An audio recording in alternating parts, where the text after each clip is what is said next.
Hey everybody, Martin here, and today we're going to do a quick tutorial on how to make print and play playing cards designs inside of your image editing program, be it Adobe Photoshop, be it GIMP, which is a kind of an open source, alternative to Photoshop, or in my case, using Pixelmator, which is a Photoshop clone based on the Mac that doesn't require a subscription and is also streamlined.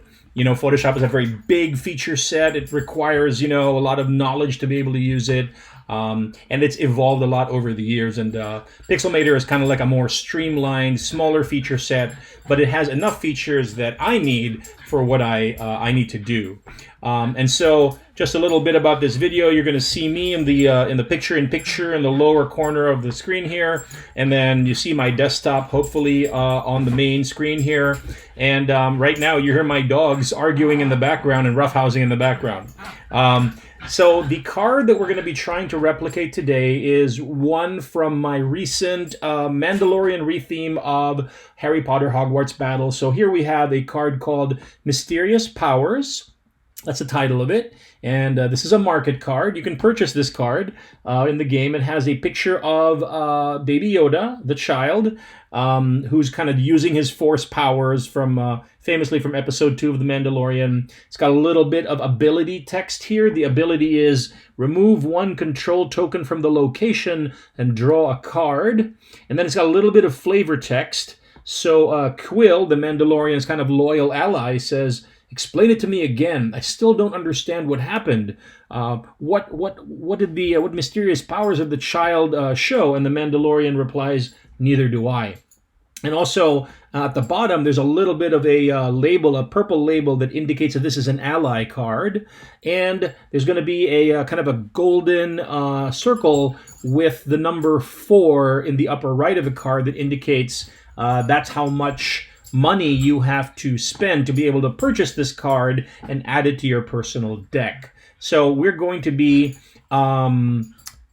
making a copy of this card, and I'm going to be showing you how to do it in Pixelmator. All right, so let's get started. So just to kick things off, I'm going to pull up this image of Baby Yoda, right? And I'm going to go ahead and use my selection tool to copy that image. And I'm going to go up to the edit menu and say copy. All right, so that's copied in the clipboard. And then what I'm going to do is I'm going to create a new file, and that file is going to be the size of the dimensions of a standard playing card, which is 2.5 inches wide by 3.5 inches tall. So we're going to go up to the file, and we're going to go new. And most image editors will allow you to select the dimensions of the new image you're creating. So I'm going to switch this from pixels to inches. And I'm going to say, hey, the width of my card, I want it to be 2.5 inches. The height of my card, I want it to be 3.5 inches. And I like to work in a minimum of 300 pixels per inch resolution. So that is what we're working with. And now we've got a new file, new blank file with a white background layer, which we can turn off using the layers palette, you can see. But that's just kind of a default thing. And so now this is a new image file that is the dimensions of a standard poker size card. And now we're going to go up to our edit menu, and we're going to paste the image of the child. And if I zoom out here and use my selection tool, you can see that the image of the child is kind of a little bit bigger than the, let me make this window bigger. And let me make sure that our view is actual size. Okay, so that's the actual size of that. And we can pull this in a little bit using the controls at either side. That's a little bit too much. I don't want to have any of the underlying white space showing. And the nice thing about moving things around in an image editing program like Photoshop or Pixelmator is as you move things around, you've got these little blue kind of guides that show you, are you aligned? Are you aligned horizontally and vertically? So that's a nice, handy kind of time-saving feature. Okay, so we've got our background image. Now what we want to do is we want to work on the title. So you can see here in the original card, the title has a black banner and then white text that says the name of the title of the card, Mysterious Powers, in a font called Mandalore. So I'm going to try my best to replicate that right now. And as it happens, as we look at the card itself right now, it already has naturally a black banner. How fortuitous. We'll see if that already works for us. So we're going to go ahead and down here and grab our text tool. We're going to add some text. Mandalore is already selected, probably because I've been working a lot with cards using the Mandalore font, but it's a little bit too small right now, so I'm going to go up to the size of the text here.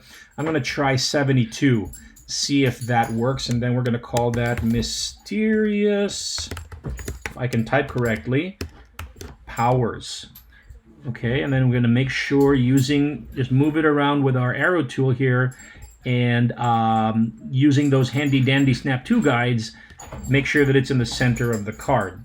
So that looks kind of cool. So far so good. And so now what I'm going to do is I'm going to put that yellow circle in the upper right with the number 4 indicating the value that you would have to pay, you as the character would have to pay to purchase this card and add it to your personal deck.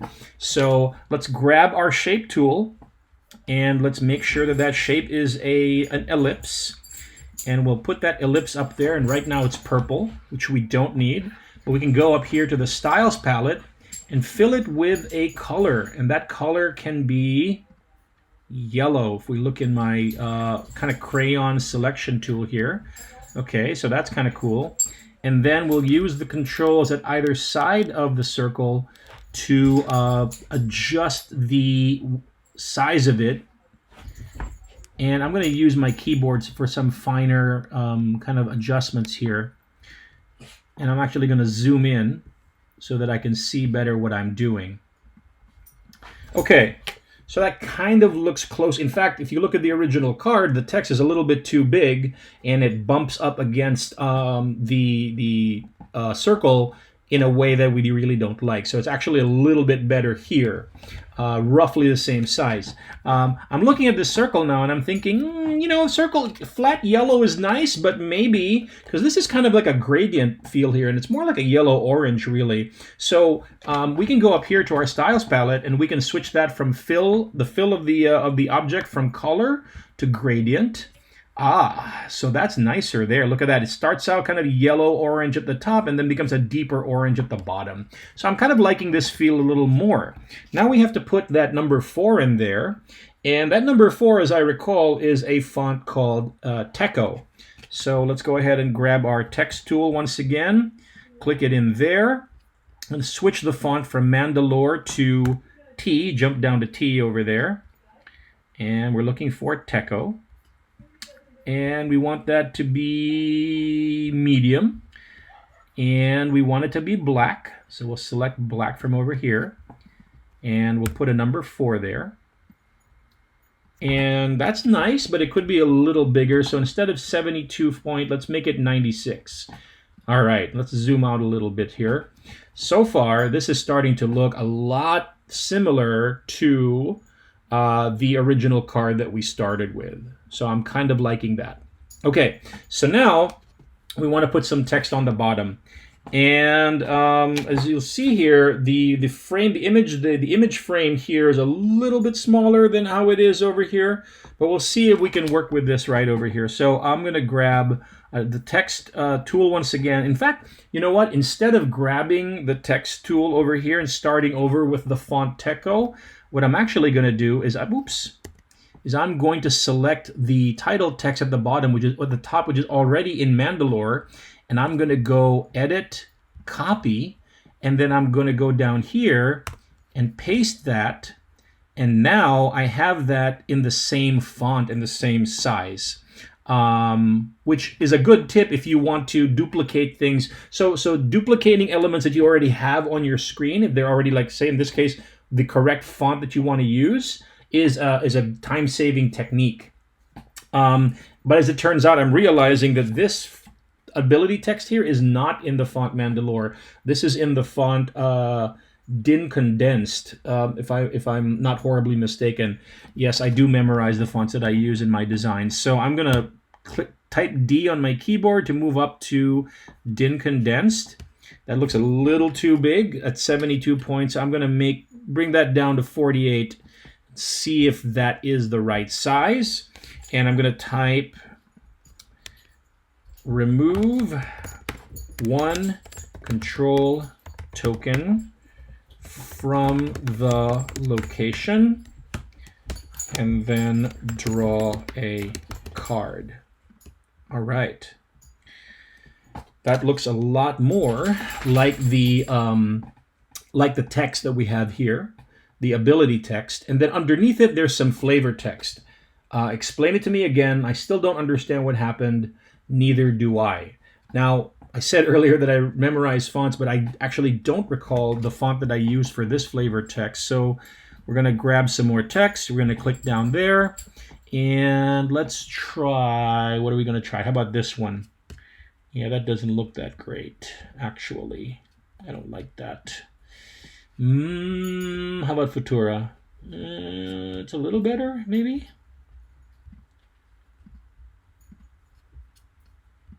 Yeah.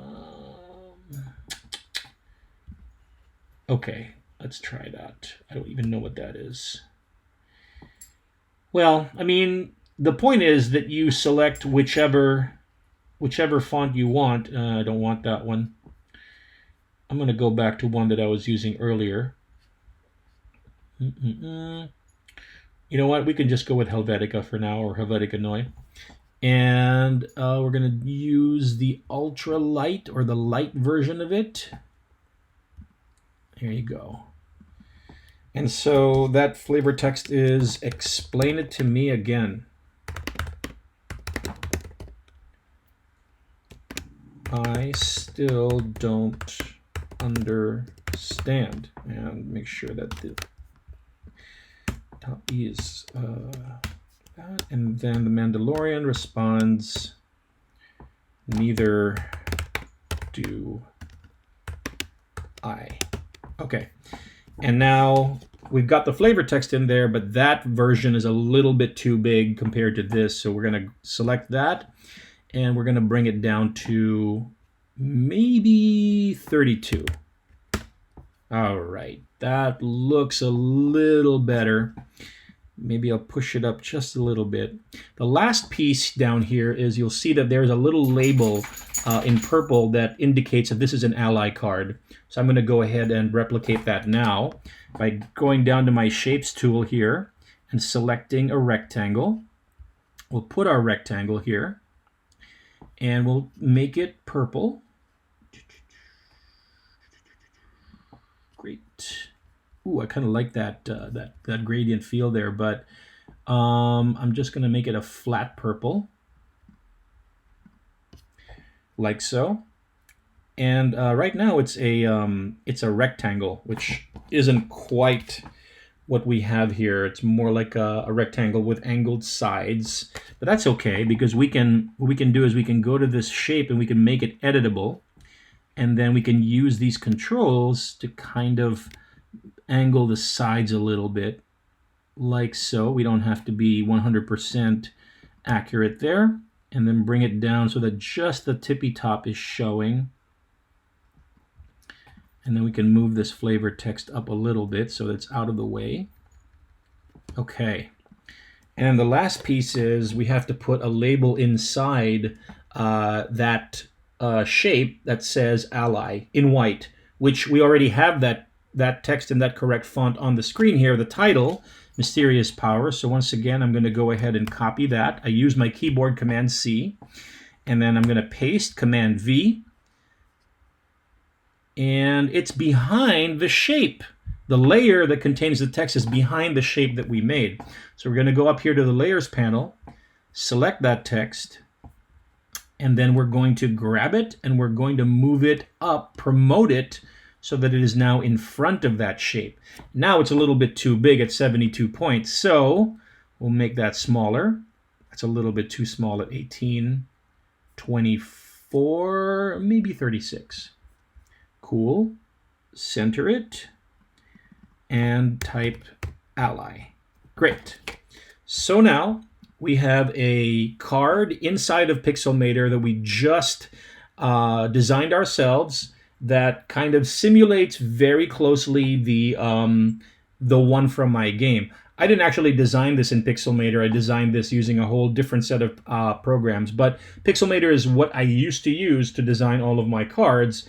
And as you can see, if you get conversant with, how to bring images together, how to bring shapes, how to, use typography, use fonts, you can do things pretty quickly. Now, the last piece is, well, this is just one card, but as we all know, when we print these things out in print and play form, they're generally, 9 cards to a page, 8 cards to a page, something like that. So how do we take this individual image and then add it to a 9-card grid template, say? So I'm going to show you that right now. So right now, this is a whole bunch of different layers.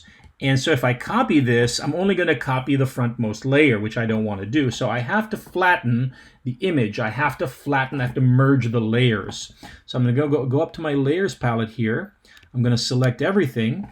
And then I'm going to go down to this control here, and I'm going to say merge layers. Boom. Okay, and by the way, I should probably... let me undo that. I'm going to go to edit. I'm going to undo my merge layers first, and I'm going to save this file. Let's see, what should we call it? Mandalorian Mysterious Powers card.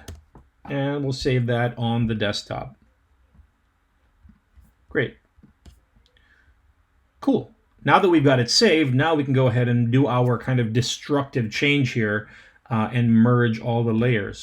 It's the nice thing about image editing software. If you've made a mistake or you've done a step and then you realize, oh, I have to do something before I do this step, you can always do an undo command, Command Z on the Mac.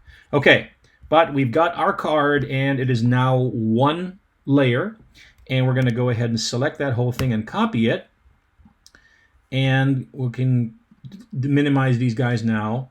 And I just happen to have a 9-card grid template already prepared for us now. And here it is in the background layer. So when I paste our card in, you'll notice that it's on top of the background layer, which I don't want to do. I want it to be, because I don't want this card to be obscuring my, it's hard to see there, but let me zoom in, our corner crosshairs. We have nice corner crosshairs at each corner. We've got outside cutting guides here, and the card could potentially cover up those corner crosshairs, although I see that they're very nicely here. So what I'll do is I'll put the card behind. I'll put the card behind the background layer. Then there's no chance that that card will be obscuring our corner crosshairs. And it'll just kind of like blend seamlessly in with our the rest of our template here. And now what I'm going to do is I'm going to copy that card and I'm going to paste it. And I can put that pasted version beside it. And then I'm going to paste another copy beside it. I'm doing this all with my Command C. The keyboard shortcuts for Command C are copy and then Command V to paste. I should also probably be showing you with my menus here. So now that I've got 3 of these, I can select them here in my layers, and then I can go ahead and edit and duplicate them all. And then the duplicated versions I could now bring up here to the top. And then I can duplicate them again. Sweet. And then I can put the rest of those duplicates at the bottom.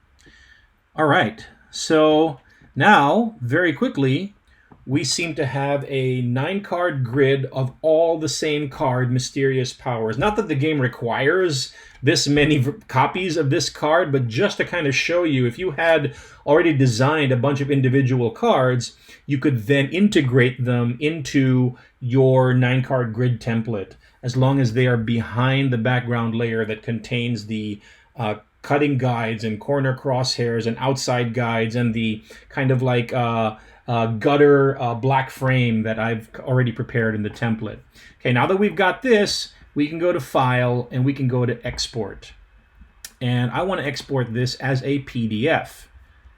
Great, so I'll select PDF in my list of options that I could export in. And I want to call that PDF 9-card grid mysterious powers card. Oop, oop, okay. Just get rid of my typos in my file name. I'll put it on the desktop. And the reason why I put kind of like underscores or hyphens in between these is because not all file systems handle spaces between words and file names very gracefully. So to be friendly to those kinds of file systems, I put in underscores instead of spaces. And so we're going to go ahead and export that.